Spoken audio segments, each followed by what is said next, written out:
এই কালিমা মুখে উচ্চারণ করেছে, মনে প্রাণে বিশ্বাস করেছে, সেই মুসলমান তার জীবনকে দুইটা ভাগ করতে পারবে না। এক ভাগে নামাজ, রোজা, হজ, যাকাত, আর এক ভাগে রাজনীতি, অর্থনীতি, সমাজনীতি। কোন মুসলমানকে এই অধিকার দেওয়া হয় নাই।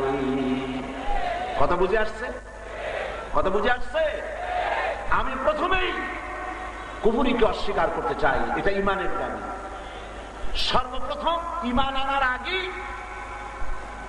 তাগুতকে অস্বীকার করতে হবে। ইমান আনার আগে কুফরি করতে হবে, ইমান আনার আগে কুফরি করতে হবে, অস্বীকার করতে হবে। কাকে? তাগুত।